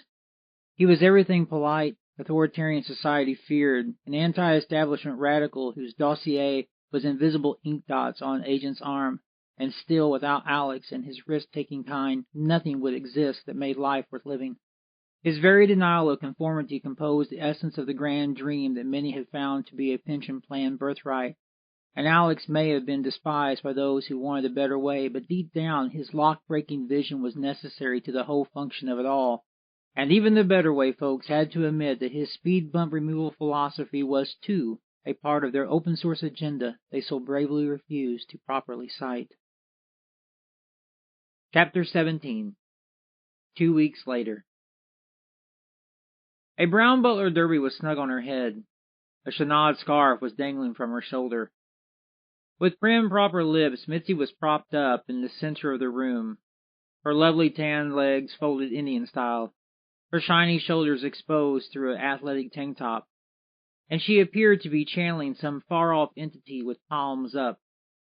She was humming, and cordial music played from hidden speakers. Alex entered the room with a look of austere confidence on his face, and a brandy snifter topped with cognac lifted to his nose. The two were in Mitzi's house, a modest two-story teacher-type house with a white facade, green screen shutters, and a porch attached to the front. The house had belonged to a teacher and had the feel of perfection, except it was deathly hot, a box furnace cooled only by ceiling fans and the occasional angel breeze. Mitzi lived this stubborn way, because she refused to run the air conditioner. "It is a waste of electricity," she would argue when asked. "If you don't want to sweat, lose weight." She insisted on sweating, which she did very little of, and this made her an envy amongst large crowds at the wineries and outdoor gatherings that found the smothering heat of rural America's summer to be suffocating. Alex had grown accustomed to her life in the stove. But even bees will sometimes leave the honey, and as one doling playboy remarked, if she didn't have that ass, nobody would come around. The walls of the home were barely scarred with picture-hanging nail hose, and the boundary trim of the interior was high-polished glazed-over brown. Like Alex's home, the floor was exposed wood, old wood, with knots, and when a person walked across the floor it sometimes creaked in a loving way that made one feel as though he was walking in the same steps as the previous occupant. The wood had obviously been harvested from another home, something from the 20s, and Mitzi adored the decoration and rural craftsmanship. On the ceiling above them, a small chandelier acquired from an antique store added to the decor of the scattered bookshelves, and around them faint walls offered ambience, some of which were covered in a very old wallpaper. Alex was intrigued by the pattern. He often rubbed his fingers across the coarse texture, and when he did, he always concluded with an expert's knowledge that it might be El Cantero script, a very popular, expensive design in the latter 19th century. "Peasants can't afford this," he would say. He sipped his drink and savored the thought of touching the walls. Mitzi said nothing and enjoyed the thought of nothing but herself in the center of the bending room. Alex, perplexed, sat down in a rocking chair. He began to rock and the floor began to crackle, sending an annoying sound into the room that was very distracting. Mitzi opened one eye and spied him down. "Stop that," she said, in a monotone voice. "Go outside. I'm meditating, and really into this space." Alex did as he was told and rose from the chair. He opened the front door, which was already open and allowing air to pass through a screen door, and stepped outside onto the porch. The door closed gently and clicked shut. Alex looked over his shoulder. Through the window he could see Mitzi, still in her trance. He chuckled to himself and took a cursing sip of his cognac, before moving to a chair where he sat down. He was sitting there, composed and relaxed, when a high-polished BMW convertible pulled to the curb and parked. It was an odd sight, out of the norm for Stugo, and Alex took notice and concern to heart. Sitting in the car were two men in their early 30s, both wearing sunglasses, both lawyer-looking types fresh out of Harvard, both wearing the kind of clothes that Alex wore, lazy day clothes for well-groomed lives. The men talked for a few moments, nodding and laughing, acting sure of themselves. and then they got out of the car in unison, their figures rising high above the tiny frame. The driver pulled down his sunglasses and focused his gaze on the porch. He pushed them off, and the two approached the house. Alex remained calm as he peeked through the door. Mitzi was still meditating, unaware they were approaching. He decided not to disturb her and kicked back a cocky shot from the snifter. "Are you Alex?" asked the man who had been driving. "It depends on who's asking." "My name is Colin Ridge, and this is my business partner, Leslie Taylor. We'd like to ask you some questions." "You cops?" "Far from it. We're businessmen." "You sound like cops," said Alex. He peered over the men's shoulders and admired their car. "Minimum wage go up?" joked Alex. The visitors smirked and shook their heads. Each gathered himself when Mitzi opened the screen door and emerged from the house. Both men slowly removed his sunglasses to take her in more clearly. "Who are you?" she asked, confused. "Businessmen," replied Alex. "Here to ask me questions and try to steal you from me." "Is that your car?" asked Mitzi, pointing. "Yeah," replied the driver. "I see it's working," added Alex. "Nice," nodded Mitzi, coyly, digging it. "Hey," she said, recognizing Alex. "I'm going uptown for a moment. I'll be back in a bit. Want anything?" Mitzi bounced down off the porch. The eyes of the men followed her jiggles. "Here," said Alex, digging for his wallet. "Stop and get some shrimp. You guys ate?" "We're fine," said the driver. "You're fools," continued Alex, handing over money. "Nobody turns down grilled shrimp." Mitzi took the money and folded it between her fingers. She flashed a wink at the driver and walked away. The men scanned her with their eyes. "That be Mitz," interrupted Alex, pulling their eyes back to him. Callan grinned. He took the hint. "We come in peace," he said, holding his hands up. "All we want is to ask you some questions." "Yeah, I guess you do," figured Alex. "What do you drink?" "Don't drink during business," said Callan. "What you want with me?" asked Alex, in a disgusted tone. He turned and entered the house, making his way to the kitchen. Colin and Leslie followed him in, but stopped in the place where Mitzi had been meditating. "How'd you find me?" continued Alex, separated from them by a wall. He had arrived at the bottle of cognac that was resting on a cushion of straw finely woven for such things as fine bottles of booze. "Sully Higgins," said Colin. Alex paused. He thought for a moment, amused and flattered. He reached for the bottle of cognac and professionally unscrewed the lid. Gently tipping the neck, he filled the sifter and replaced it like an expert. He re-entered the room and walked past them, back to the porch, and back to his seat. Colin and Leslie stepped out. "You talk?" asked Alex, referring to Leslie. "He does." "And I want to hear him," said Alex. "What do you want to hear?" asked Leslie. "I want to hear the voice of a man that is about to bite off more than he can chew." Alex took a long, enjoyable sip. "How much do you want?" Colin laughed. He looked at Leslie, who was speechless and trying to discern the meaning. Colin rubbed his eyebrow with his finger. "You don't even know what we want," he said. "Yeah, I do," replied Alex. "You want money to start a club or bar, something you're too ashamed to go to the bank for." Leslie stepped forward. "We were told that you had friends." "By who? Sully? He's an idiot. He goes all over town spreading rumors about me." "But you do." "Yeah, but none that concern you. I'd be willing to bet just about everybody has a friend." Alex took a sneaky sip. He licked his lips clean of the poison and moved in on a thought. "What is it that you two do?" "Does it matter?" asked Leslie. "It matters a lot," replied Alex. "I manage hotels," he said. "And you?" questioned Alex. "Same thing," replied Colin. "But I also own apartments and rent to low-income families." "Real saints you are, then," joked Alex. "I bet your universities have you on the wall of fame right next to the president and the guy who volunteered for strategic combat action." Scowls darted from their eyes. "We were told you were reasonable." "I am," said Alex, "but I'm not stupid. You want a loan? Call a bank. Don't come to this porch or this street again." They were not used to orders, but Alex had a way of getting his point across. Mitzi had seen it and commented on it, and so too had others. It was a practice made famous by Al Capone, who was said to have spent hours perfecting a stare that would intimidate an opponent into submission. Both men got the stare, and they got the message. Alex was not to be messed with. They backed away as bullies do when they are looking down the barrel of a loaded gun. Chapter 18. A fire burned in Alex's gut, made hotter and brighter by stiff drink and stifling humidity that had laid siege to the afternoon. How dare Sully involve him in the conniving wants of wannabe gangsters? It was one of the top things Alex despised about the real world. The world of degrees and titles. The world of names on doors and plaques on walls. Everybody with a grin and two-bit sign was on the make. Everybody from the anal retentive gatekeeping secretary who answered calls as if she had taken a course in being rude, to the smug prick boss she protected from any calls that were meant to get to the truth. No matter where Alex turned in the world of the honest, hard-working American, he found bastards. People who had jobs where they could ruin lives and cast judgment. He knew the two men that visited him were wanting to start a business off the grid, a company, an adult bookstore, or something they would not want to reveal, but Alex had given up that sort of thing with the passing of Nora.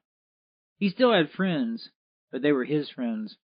The time had come to have a heart-to-heart with Mitzi. "What have you told Sully about me?" he asked. They were hidden in the backyard. Smoke from the grill lingered. Leftovers of fine shrimp were on 2 plates. Large canopy trees shrouded them, and pecker flies whirled about in clumps. Sweat dripped off his brow, and rays of sunlight made his face look orange. Mitzi was amused by the question. She turned to him, intrigued. "Who were those men?" she asked. "That's why I'm asking. What have you told Sully?" "I told him that you used to work in the music business, that you had friends who were into computers. Did you tell him I had friends who had money?" Mitzi chuckled. "I need to know. It's important. Serious. We are not having this conversation, are we, Alex? The food has been great. In a few hours we'll go for a walk. Did you?" he asked again, insisting she answer. "Yes," replied Mitzi, but sarcastically. "I told him you had connections. Are you satisfied, Capone?" Alex sighed. Mitzi stood up and dusted off her bottom. She took his plate. "What's the big deal?" she continued. "Everyone has connections. You act like you're the only person with friends." Mitzi walked to the house. She entered through the back door. She was standing at the sink, rinsing off their plates when Alex entered the room. "Those friends I have are real," he said. Alex paused and continued. "I don't tell you not to say anything because it is for personal reasons. I tell you because it's not too smart." "So I'm stupid?" she asked. "I never said that," replied Alex. "But you implied it. What is up with you, Alex? Is it the alcohol? Is it Nora? You're acting strange."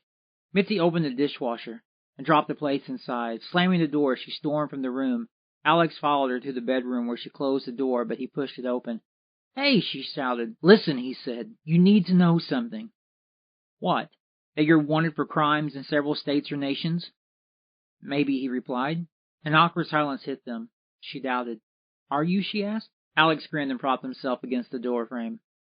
"I don't mean to argue with you," he said, showing empathy. "As far as I know, I'm clear to travel." Mitzi smiled. "But there are things you don't know. Things I want you to know. But I won't tell unless you agree not to say anything." "Will I be an accomplice?" she asked, in a serious, wake-up sort of way. "No, I don't think so. I'm only going to tell you the truth. The whole truth, and nothing but the truth. So help you God." "Is there one?" he asked. "I hope," she replied. "It would be nice to believe in something." Alex leaned down and kissed her on top of her head. "Believe in this," he whispered. When he said it, she closed her eyes and savored the moment. Alex had captured something that was elusive.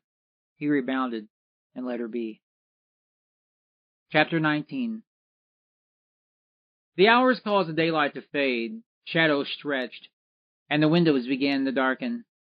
Mitzi's house was still warm, but beginning to cool the way good old homes do when they have been built right. Mitzi entered the main room, the room where she meditated and forgot about her troubles. Alex was in the cranky rocking chair, gripping and rocking. The rockers creaked against the hardwood floor, causing a crackling sound to resonate.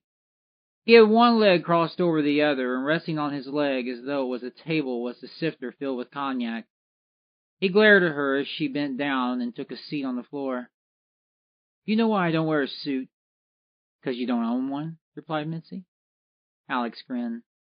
"Do you know the other reason I don't wear a suit?" Mitzi shook her head. "Because I've seen a lot of people who wear suits do bad things." Mitzi looked oddly at him. His eyes were very tender. Alex took a sip and uncrossed his legs. He leaned forward and finished off the drink. Mitzi's eyes widened and he took down the burn. To her, Alex was like a drinking god, a man whose only mission in life was to drink, and because it was, He always concluded great things with a lasting rinse. "When those men aren't driving around in a fancy car," he said, placing the sifter on the floor, "they're wearing suits. And when they're not wearing suits, they're busy driving around in fancy cars. It's either suits or shorts. They don't know how to be constant." Prophetic it was, and Mitzi leaned back until she was flat on the floor, her beautiful athletic legs stretched out, her firm stomach showing through her tight tank. From where he was, Alex could watch her breathe. He could see her lower part move up and down while her eyes focused on the ceiling and her mind unlocked another subject. "What happened in Denver?" she asked. "That's part of it," said Alex. "I know," she replied, pushing herself up. "That's why I need to know." Chapter 20. Still on the floor, Mitzi propped herself up and looked intensely at Alex. Outside, a car drove past. It hummed away, and Alex put his head down. "I was a loan shark," he said. Mitzi's eyes widened. She chuckled in an unsure way. "I know it's hard to believe, but that's as blunt as I can put it. I helped people who couldn't go to the bank do what they really wanted to do." Mitzi shifted and pulled back. A great dread came over her. She looked at Alex as though she no longer recognized him. He seemed more like a demon than desperado. Alex reached down and picked up the sifter. "You needed to know," he reminded. He said it in a cold way, a way she had not heard him speak before, as though he was trying to push her back into the dark world from which she had slithered. Alex made it to the kitchen, where he added more cognac to his wired mind. Mitzi entered, anger in her throat. "Do you still do it?" "No." Alex took a sip. The kitchen was warm. Sweat glistened across his skin, making him shine in what light there was. "What about Nora?" Mitzi asked. "Did she know?" "She found out, but I tried to keep it a secret." "Must be hard to keep it a secret that you're in the mob." "I wasn't in the mob," said Alex. "And what was this bullshit about you living in a tiny apartment? That was true." "No," snapped Mitzi. "Why were you? Why were you living in a place like that when you had all that going on? It doesn't make any sense. Are you lying, or are you really good at making people think your lies are true?" "Hey, wait a minute," he said, defending himself. "I wanted you to know, because you needed to know. I didn't tell you so you would yell at me. This is something I should have never even known. I don't like knowing it now. How the hell do I know what you have following you around?" "There is nothing following me. You could have just stayed in your house and left me alone, but no, you had to get in here. In here!" She stepped forward, tapping her chest. "You don't get it, Alex. People like you are what makes this world bad." Silence surrounded them. Their eyes were matched. "Well, lucky for you," said Alex, soft and somber. "There are few like me." Alex stood up. He finished his drink and sauntered into the kitchen. Holding the bottle and sifter, he walked to the door and showed himself out. Down the street he went, doing it confidently, as though something great was waiting for him. Mitzi followed and stepped out onto the porch. She watched him walk away, his failing figure blurred by tired tears. Chapter 21. The next day, Sully took a powerful blow to the face from Alex's clenched fist. It happened on Main Street, outside the Causeway Grill in broad daylight, close to noon, when everybody was packing the street for lunch. Afterward, Alex did not flee. He did not beg for understanding or wrestle with the disjointed crowd. He simply walked inside the restaurant, as though nothing had happened, and sat down at the bar where he quite stubbornly ordered a Rhett Butler, which he was rationally denied while a group of men safely subdued him. By the time Mitzi had learned the news, several hours had passed. Alex had already spoken to a lawyer and was released, but of all the things that were the strangest, it was Claire Bridges who came to his rescue and oversaw the negotiation. She had returned to rural America to finish her story, and after learning that Sully had spread rumors about Alex, she defended the bruiser on the merit that his honor was hurt. In the end, Alex was cut loose, ordered to stay away from Sully, in order to pay any bills related to the assault. "You need to lay off the booze," said his lawyer. "Next time, it will be jail." "There won't be a next time," said Claire, as she escorted Alex away from the police station. Alex was silent. His pride and reputation, or what was left of both, were destroyed. but Claire had pity on him. Before they pulled out of the parking lot, she turned to him. "You need to get out of here," she said. "And go where?" Claire's car was small and cozy, a sporty little thing that cost a pretty penny. Alex liked it. It smelled new, and because it was new, the air conditioner was quick to cool. "How about back with me?" "To St. Louis? Hell no. I was there years ago with a band. Damn near got arrested there, too." "I'm not a band, Alex. I'm a writer. Getting away from all this would be good for a person with your personality." "My personality? Jesus, woman. I'm not a daredevil. I'm an old man with a past that seems to get in the way." "Precisely.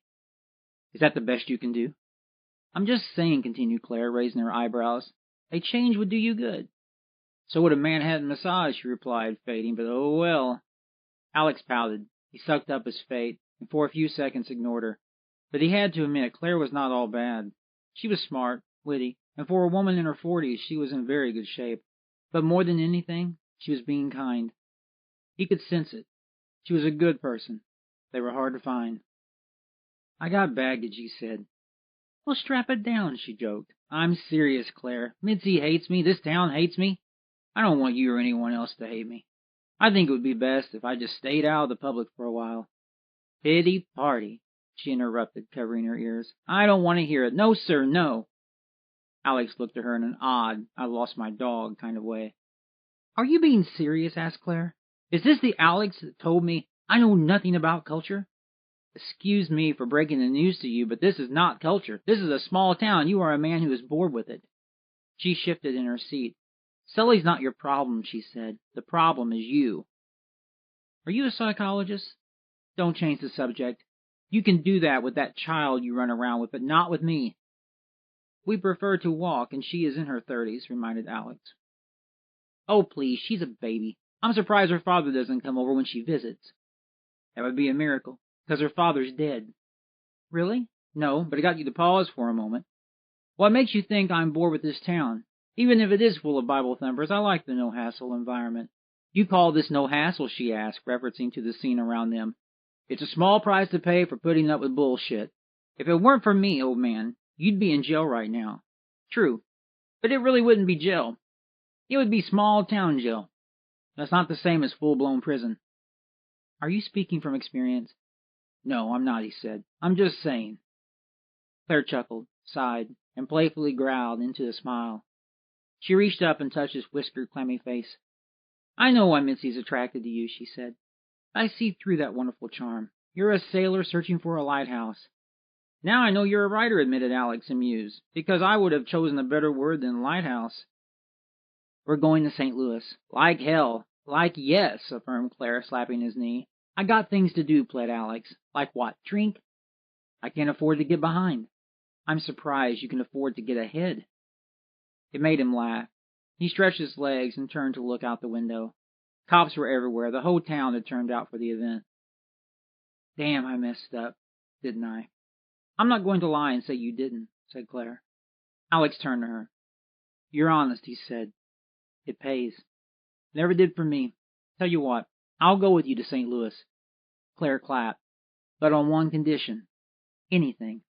"You be you, and I'll be me. If I want to drink, you let me. If I want to get totally plastered and sleep outside, you let me."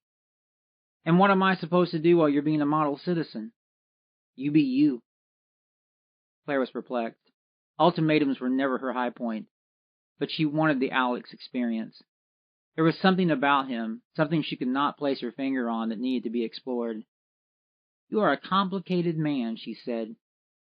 "Not really," he said softly. "I just believe in living." "Some would call it dying." "Dying is what we're all doing, all the time," he said. "I'm just aware we are." Chapter 22. "I got a philosophy," said Alex, stirring a screwdriver. Claire was resting on his red couch. Alex entered the room from the kitchen. "Live life to the fullest." He took a crooked-lipped sip of the fumed-up orange juice and sauntered to a window, where he peeked out through a curtain. "Uh-huh," he said, as though he had it all figured out. "I think I need to get going," said Claire. She stood abruptly. "I need to check on Sully." Alex turned to her. She smiled politely. His mind was racing on the thought. Claire could sense the anger and walked over to him. She touched his shoulder and kissed his cheek. "Get some sleep," she said. Alex opened the door and Claire stepped out. She did so in a very dignified manner. He followed her into the horrible heat, with the drink in hand leisurely held at his waist. Claire fanned herself and paused. "I'll be back tomorrow to see if you've melted." Alex took a fighting drink. Claire grinned and started toward the car. She was nearly to the curb when Alex stepped forward to the edge of the steps. She looked up at him and smiled again. She was a woman who liked to smile, and Alex nodded while taking a pensive but planned sip. Chapter 23. Night fell on Stugo. Morgan Street was ahum with street lights and yard lights and ambient greens and shaded hues of orange bleaching the darkness, illuminating shadows and spreading out flat lights and round curves over the grass and slippery, shiny street surfaces. Around the town, air conditioners vibrated, their metal shrouds and protective vents rattling against loosened screws. It was late, close to 11, when Mitzi returned from her nightly walk. She traveled down West High and took a daring ride onto Morgan, where she walked confidently and smugly past Alex's house, trying her best to ignore the gray facade. She arrived at her home and was startled when she noticed a figure on their porch, but after her hand touched her chest, Alex emerged from the shelter and waited for her. "What are you doing here?" she asked. "What's it look like?" "It looks like trespassing," she said, approaching. "Or maybe stalking." "What are you doing here?" she asked, again with emphasis. "I'm going with Claire Bridges to St. Louis for a few days." Mitzi was blank. She nodded and walked inside, leaving him and going to the kitchen. A small table lamp burned in the corner. The room had a looming glow. Alex moved into the glow and stood waiting for her to return. "When are you leaving?" she asked, coming back into the room, sipping water from a glass and peering at him while she did. "Soon," he said. "I wanted you to know." Mitzi continued to sip, but walked to a chair and sat down. Alex acted nervous. "Sit," she said. And he did, down into the creaking rocker. "Does it make you upset?" asked Alex. "Why would it do that?" "I thought it might." "No." Mitzi stared off. "I'm thinking of moving," she said. "Moving? Where to?" "Home. There's a job." "Doing what?" "Managing a bar." "Bartending?" he questioned, confused and in awe. "What gives? I didn't know you could do that." "I didn't think you needed to know," she said, with a gentle toast. Alex raised his eyebrows in an inquisitive way. Mitzi tapped the glass. "Besides," she continued, "you do pretty well on your own." She took a ginger gulp and stood abruptly. Alex grinned and nodded. "You're right," he said, easing up out of the rocker. "I do that." Alex walked to the door, which was nothing but a screen, and pushed it open. He paused in the frame and turned around to look at her.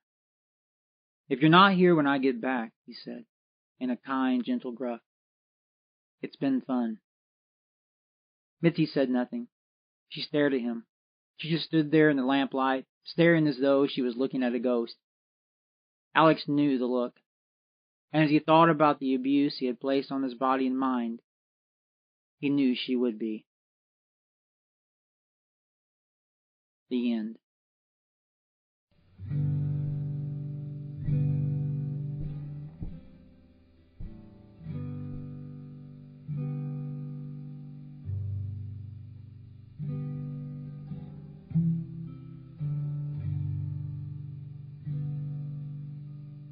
Burned the bridge, did it right, out in the bed, got in a fight. Though I won, I clocked out his life, left here knowing it might have ruined his life.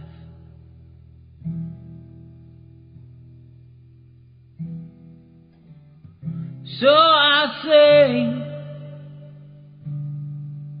drop down and pray, hang on for home till a brighter day.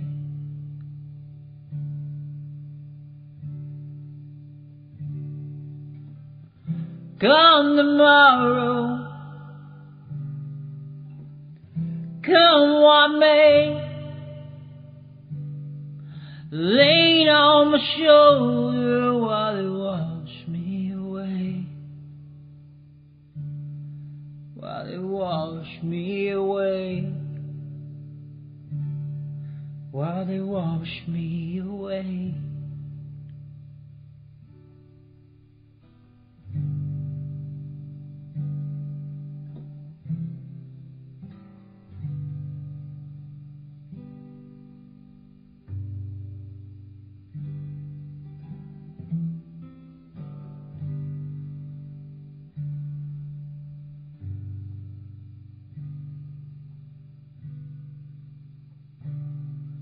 I go for a walk to the edge of town, wait for the answer while the sun goes down.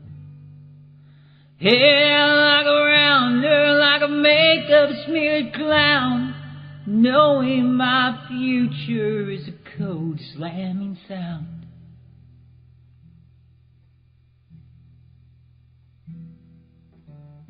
So they say, drop down and pray, hang on for hope till a brighter day.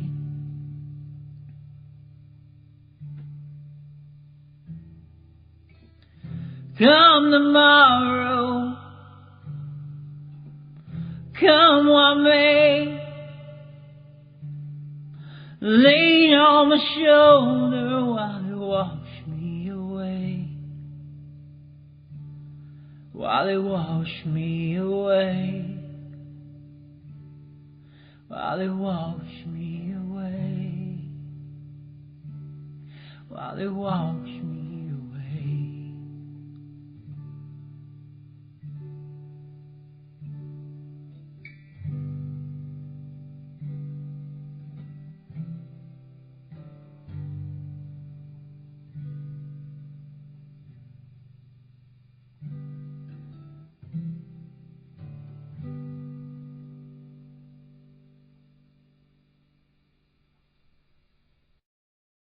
Hi, this is Brooks Kohler, the author of Mitz, and I wanted to take a few minutes to talk about the story and why it was written. Sometimes when I'm out and about, people will ask, where does my inspiration come from? And I thought it'd be kind of nice to share with you my ideas on writing and why the story itself was created. To begin, Mitz almost was never published.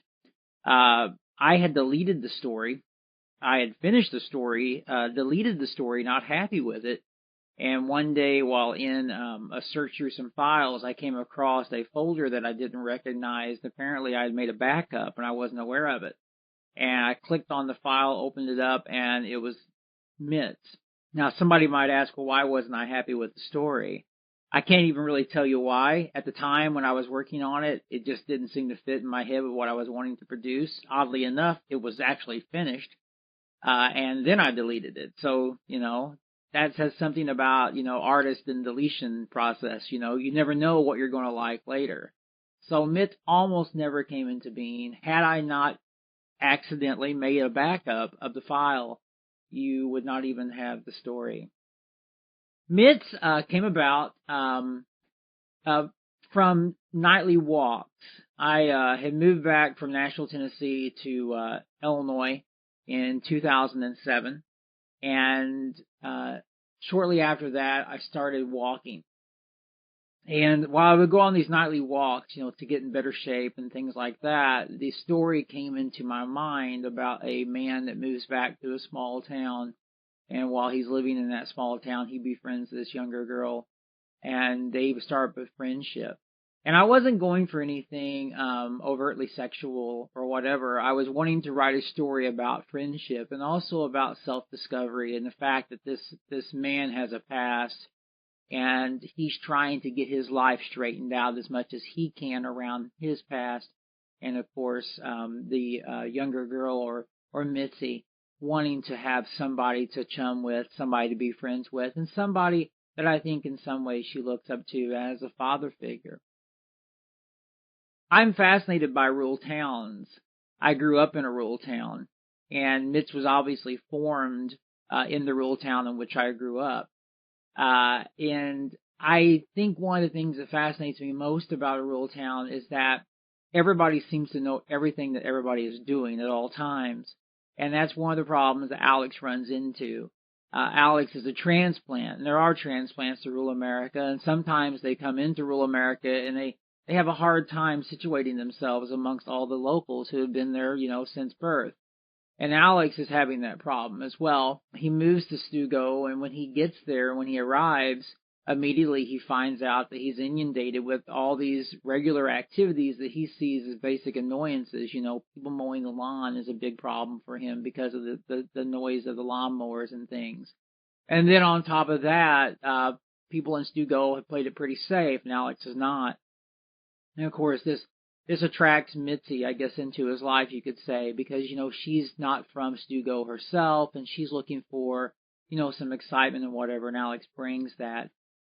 Around Stugo, there are these wineries, and this is something where I grew up that exists, and people enjoy going to on the weekends. The wineries are a big part of the life and culture of Southern Illinois residents. And on a weekend, during the summer months, people will go to wineries and they will spend their evenings listening to music and drinking fine wine. And some of the wineries have beautiful outdoor amphitheaters to visit. And so I was trying to tap into that, the idea that this is something that they do, something that they do together. It doesn't play a huge role in the story, but it kind of sets the tone for their friendship as far as being one that they do things on the weekend and they do get out and they enjoy themselves. One of the questions that I get asked is, why did the story end the way it did? That may have been a reason why I deleted it in the first place. I didn't like the ending. But whenever I go back and I look at it now, I love the ending. I like the way it ended. And I like it because, in one way, it doesn't go as normally planned when it comes to writing a story that has some romance in it. And number two, I like it because I think it might be more reality than not. In my travels that I've made, I'm really surprised by the people that I meet and the stories that I hear. And what I've found out is that there's a lot of people out there that have met somebody that, given the circumstances, they would have been in a relationship with them if not married to them. But the situation was not right or correct at the time. And I think that the ending for this story is actually more fitting than an ending that would be anticipated. And so when people ask that question, well, I'm surprised I wrote that ending too, because I think if I was to write it now, I probably wouldn't go that route. I probably would have had them stay together. But when I was working on it at that time, it didn't work out that way. And like I said, that's probably a reason why the story was deleted. Well, there you have it. My thoughts on Mitz. I'm Brooks Kohler. Thanks so much for listening to this audio version. Thank you for supporting my writing. Thank you for supporting your writers and local authors. Best to you all.